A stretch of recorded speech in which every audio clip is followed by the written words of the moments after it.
ఎక్కడో ring road అవతలున్నా భూమికి 190 కోట్లు వచ్చిందని నువ్వే గప్పాలు కొడుతీవి. ఇది గీడ కనుచూపు మేరలో ఉంది, ఇక్కడి నుంచి చూస్తే కనబడుతుంది. నీ ప్రగతి భవన్ నుంచి చూసినా కనబడుతుంది, నీ కమాండ్ కంట్రోల్ నుంచి చూసినా కనబడుతుంది, సెక్రటేరియట్లో నీ ఫ్లోర్ నుంచి చూసినా కనబడుతుంది, ముఖ్యమంత్రి ఆఫీసు విండో నుంచి చూసినా కనబడుతుంది. బాలనగర్ జీడిమెట్ల నాచారం ఎందుకు ఇది 3 కోట్లకి 4 కోట్లకి ఎకరం ఇస్తావు? ఇంత అర్థం కాకుంటుంటారు అమాయకంగా ప్రజలు. 100 కోట్లు వచ్చేదాన్ని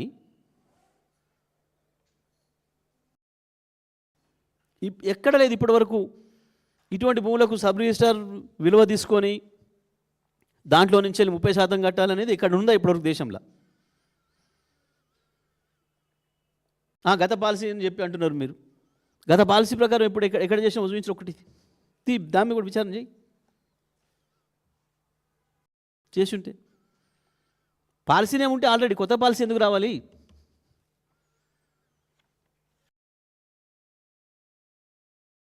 దాన్ని ఇలా భుజాలు తడుముకొని క్యాబినెట్ సబ్ కమిటీ చెప్పింది. ఏ కమిటీ చెప్పినా రేపు ఏ అధికారులు దీంట్లో భాగస్వాములైనా తప్పకుండా ఇబ్బందులు పడతారు. ఈ ఫైళ్ళ మీద ఎవరు సంతకాలు పెట్టినా తప్పకుండా అధికారులందరూ కూడా ఇబ్బంది పడతారు. ఇంత నేకెడ్గా, ఇంత బహిరంగంగా బట్టలు విప్పేసినట్టు కనబడుతుంటే ఇంకా మేమేందో దానికి పాలసీ అంటాం, కమిటీ అంటాం, తప్పించుకుంటామని అనుకుంటున్నారు. తప్పించుకోలేరు.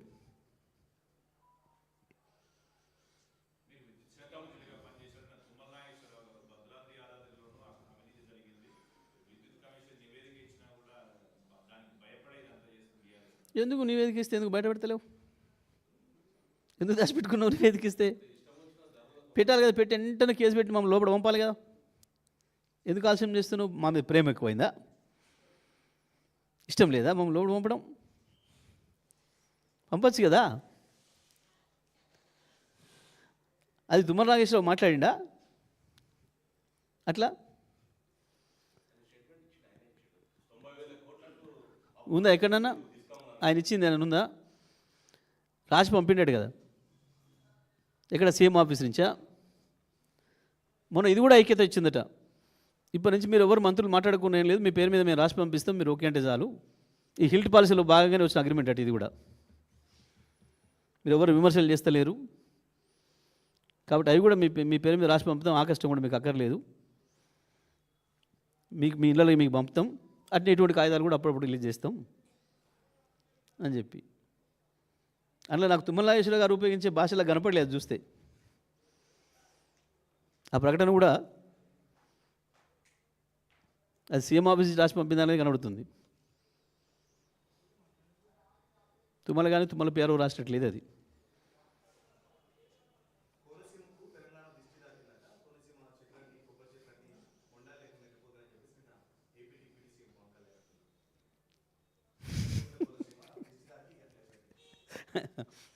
ఇప్పుడు వాస్తవానికి ఎవడన్నా పోయించండి హైదరాబాద్ నుంచి వెళ్ళాడికి తగిలితే వాళ్ళ దృష్టి ఎక్కడ తగులుతుంది, కానీ ఆడికి పోనోని దృష్టి ఎక్కడ తగులుతుంది? ఏం తెలివి అది? ఇక అటువంటి వాళ్ళు ముఖ్యమంత్రులు ఉప ముఖ్యమంత్రులు అవుతారు. ఏం చెప్తాం మరి మనం? మాట్లాడేటప్పుడు ఓ నాలుక కంట్రోల్ లేకుండా, బుర్రకు పని పెట్టకుండా.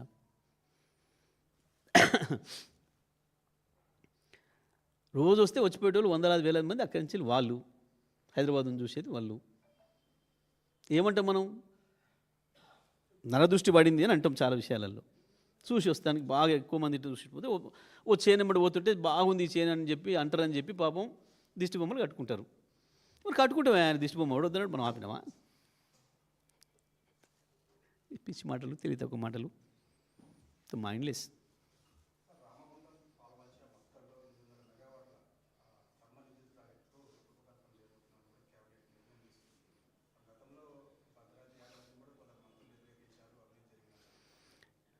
వీళ్ళు ఒక మాట చెప్పాలంటే అజ్ఞానులు, మూర్ఖులు.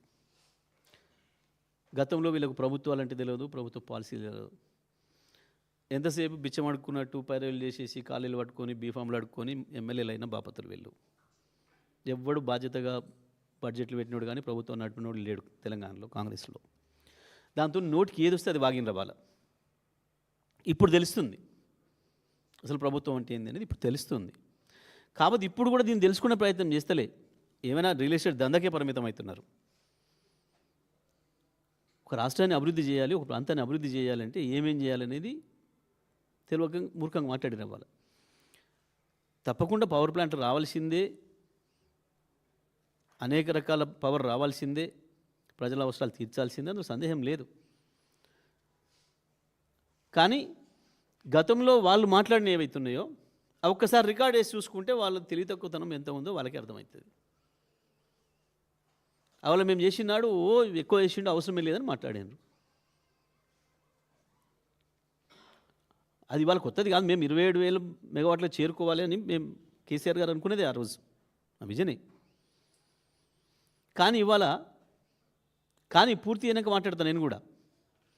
అది రాని అగ్రిమెంట్ల రూపంలో రాని